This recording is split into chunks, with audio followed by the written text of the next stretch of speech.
Let's talk about manifestation for a second because what it is, it's an absolute game of trust.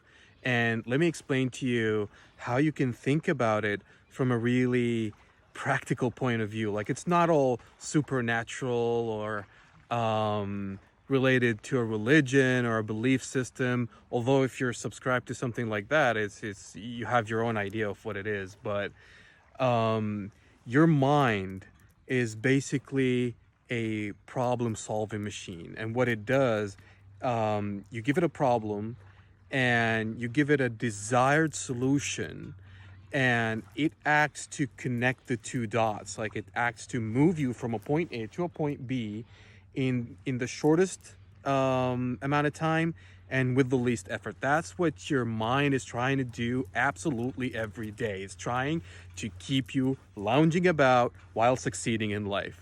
If you're thinking about how hungry you are now, if I tell you go make yourself a sandwich, you know what to do. You don't think about moving your legs and standing up and then going to the kitchen. You just move out, go to the kitchen, open the fridge, grab whatever it is you're trying to do, make a sandwich, eat it, end of story. That's how your brain has helped you solve that problem by pointing you from a point A to a point B. So, in a very practical way, manifestation is putting something as a target in your head strong enough that every waking moment your brain is trying to connect you from point A, where you are right now, to point B, where you want to be. So whenever you are faced with a fork, like if you're walking through life, if you're navigating through life and you come to an intersection, if you have a strong enough belief, if you have a strong enough trust in achieving whatever it is you want to achieve, your brain is going to help you make the right decisions to get you to where you actually make it, where you actually do whatever it is you're trying to do. Why do I say it's a game of trust? You know, it's about trusting yourself enough to make the right decisions, and you will not have that trust unless you actually believe in yourself that you're worthy of it. Like if I tell you that you can literally manifest $1 billion, the first thing that's going to come in your head is, what am I doing to deserve it? I'm not doing anything. I'm not worthy. And all of these sentences that your brain is coming up with to try and keep you safe, because your brain doesn't want you to be disappointed. So it gives you all of this negative feedback to keep you sitting down so that you don't attempt to do something and then face disappointment or face failure or whatever, and then you end up being sad. The way you overcome that is by believing in yourself enough that you deserve it, that it's out there for you, that there is enough in the world for all of us, that there is absolutely nothing in this world that you cannot achieve. And we've all seen these small miracles, people who are put in situations of danger, and they do amazing things that are normally not possible. Like this woman who was able to literally lift a car because it fell on top of one of her kids. And you don't, like if I tell you to go and attempt to lift a car, everything in your mind will be telling you why you can't do it. Well, what if everything in your mind is telling you why you can and why you will and why you deserve it and why you're worthy? So it's manifesting is kind of pre-programming your whole being towards being tuned. Your frequency of being needs to be aligned with whatever it is you desire. Now, even the word desire is not strong enough, because the mere desire of wanting something is not enough.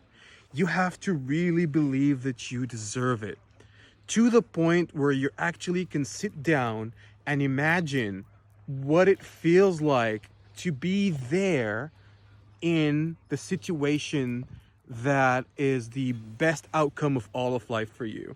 Two key messages here that I want to point out. Reaching from point A to point B. That's what what manifestation is all about. And to make it easier for yourself, you trust in yourself, you own your life like we spoke before, and then you navigate through life with the absolute belief that you deserve it, so that when the time comes to make the leap, when the time comes to actually, hit that glass wall and punch through it, you have to be ready to do that. Now, two people are walking down the street. One of them is hungry while one of them wants to charge their phone. The first one, the hungry guy, all he sees while walking around, he's looking around looking for places that can provide him with food, right? The other guy, he's walking around thinking, is there an electronics store? Can I buy a charger for my phone? Something. The two of them, they're experiencing the same time and space. They're walking down the same street, but every one of them is having a different experience, because one of them is thinking about food. So all he's thinking about is how the world has not enough food and how he's searching this whole place for food. The other one, he's looking for something else. So whatever it is that you have in you, whatever it is your deepest desire, kind of dictates how you experience the world.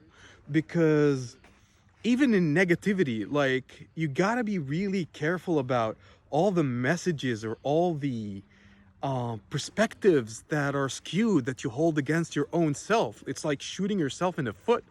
Some people say, I'm not a morning person. I'm not a people person. And they just shut down complete portions of their life just by saying these messages. And they're not even giving themselves a fair chance at achieving that part of their life. The way that you take and how you take on the experience and how you see or oversee the world is dictated by how you see yourself. If I see myself as a hungry person, all I see in the world is the need for food, even for that short amount of time. If you're a person who believes that they are riddled with poverty, you will always be navigating through the poor choices. You will always be navigating through escape. Money will literally evade you.